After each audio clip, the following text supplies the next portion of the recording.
Welcome back to the introduction to WTV60. We're now in day 4.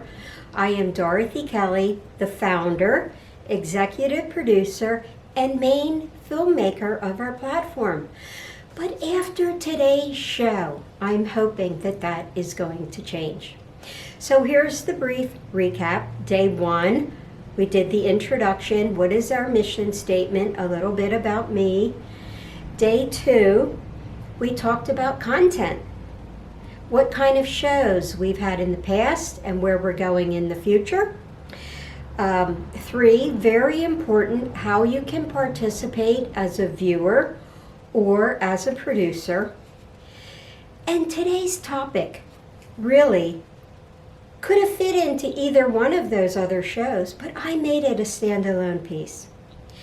Today, I want to talk about stories. Who does not love a good story? Why?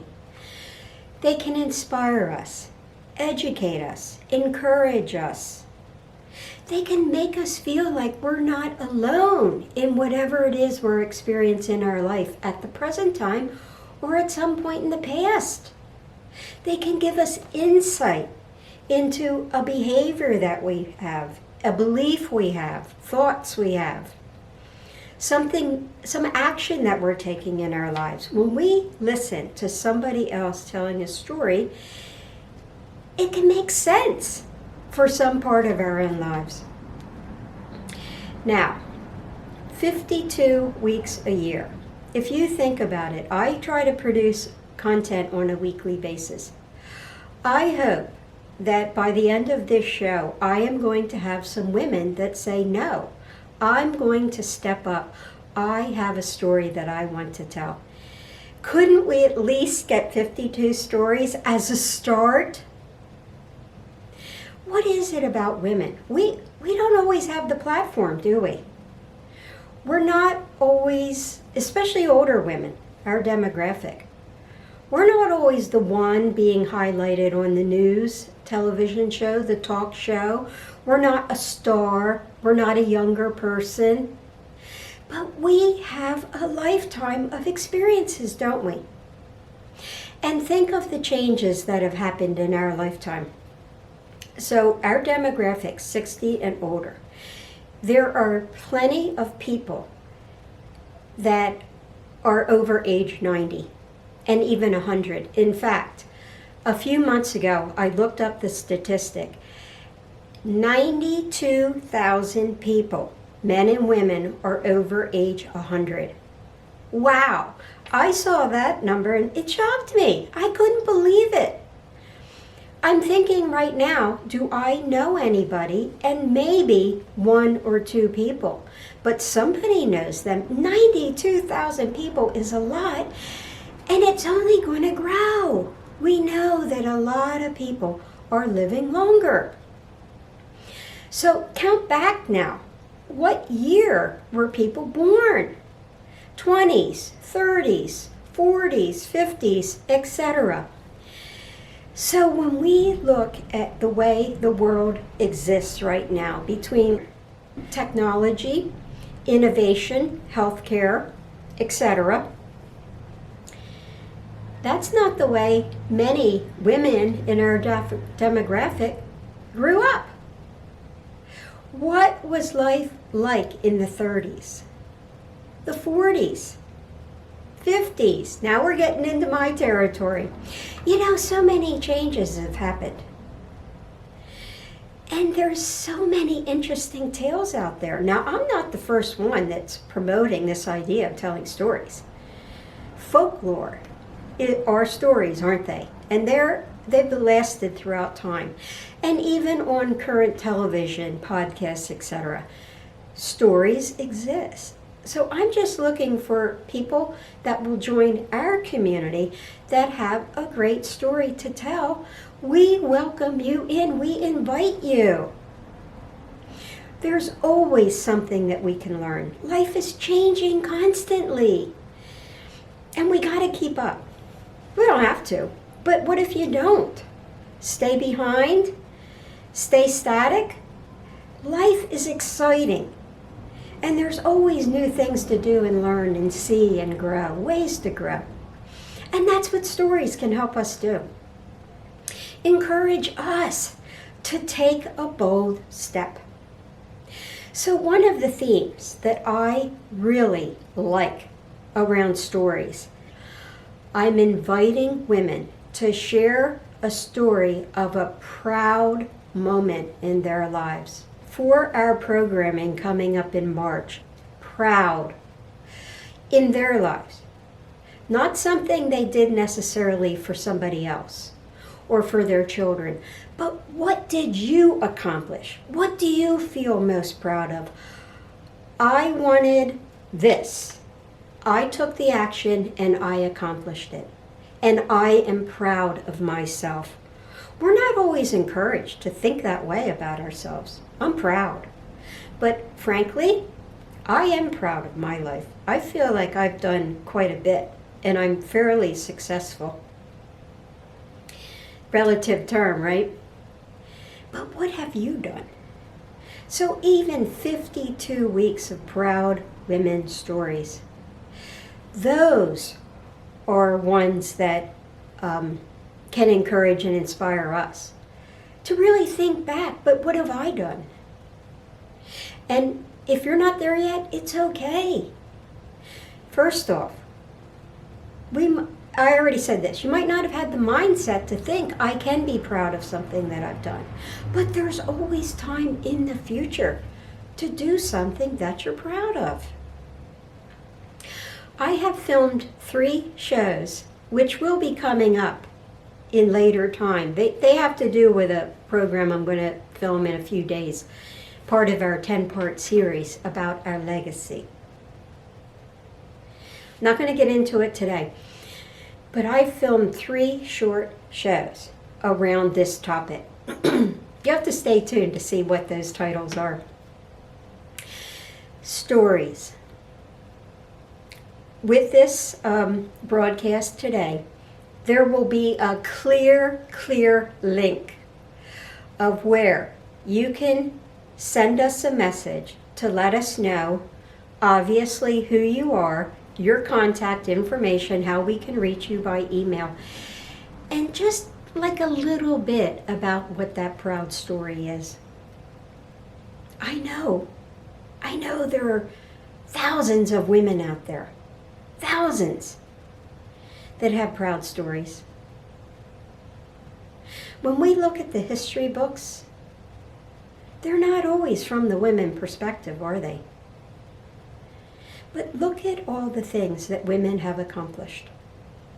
And not only as the support team, women taking action. Where are those stories?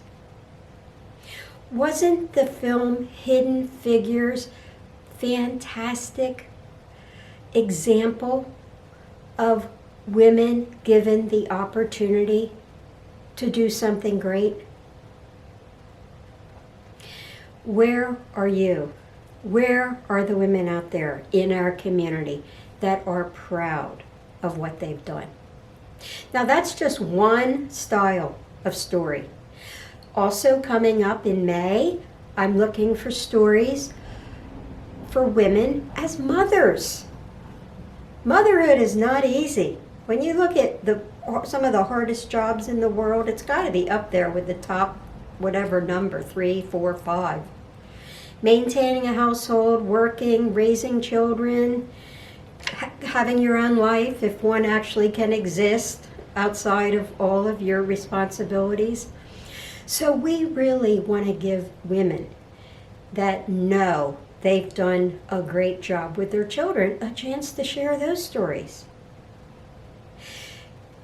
We are also accepting stories from women that don't feel that they did the best job.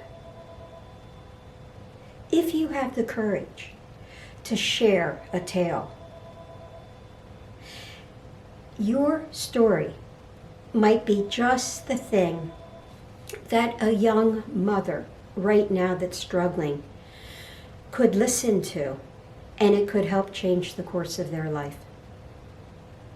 Also in April. There is so much focus right now on climate change, isn't there? So our April shows, a lot of them are going to be in the green living category.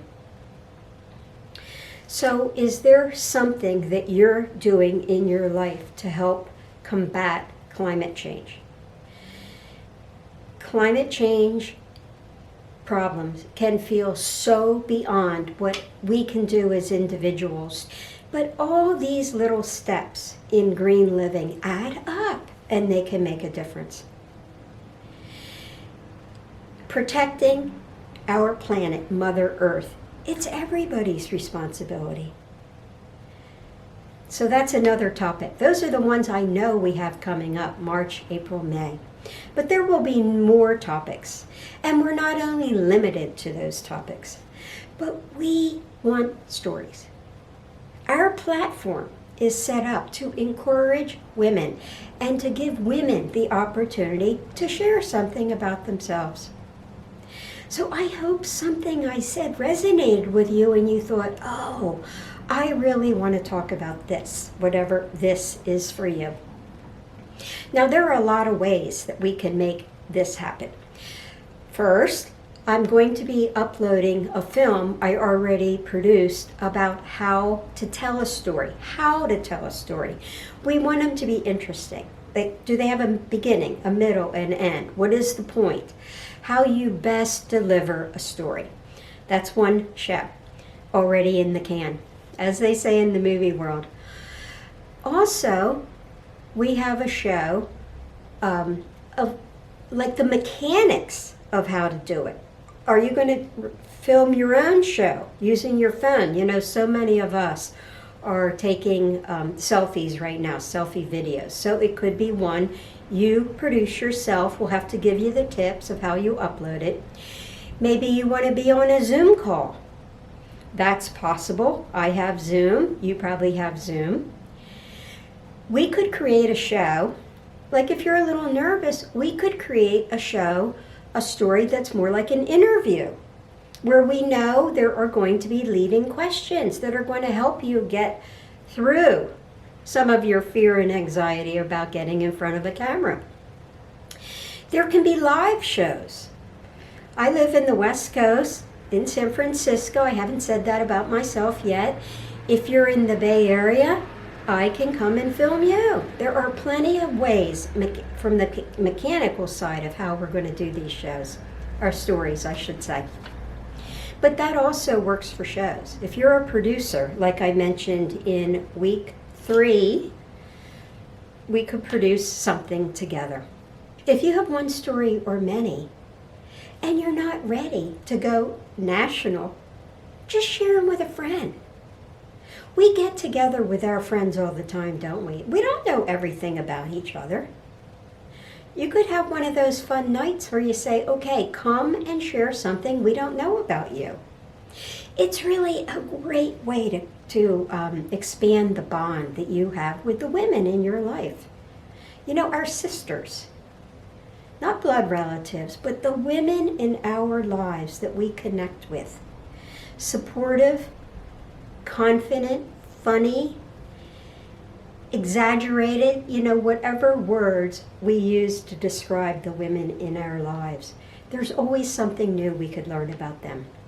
And might one of those tales that you hear where you say, oh, let's get this uploaded on WTV60. The world needs to hear this. Remember, we are leading a conversation for aging worldwide. So who knows who out there is listening, watching, and learning with us. Thank you so much. I now finish 4 of our shows. 6 more to go. I will see you soon. Bye-bye.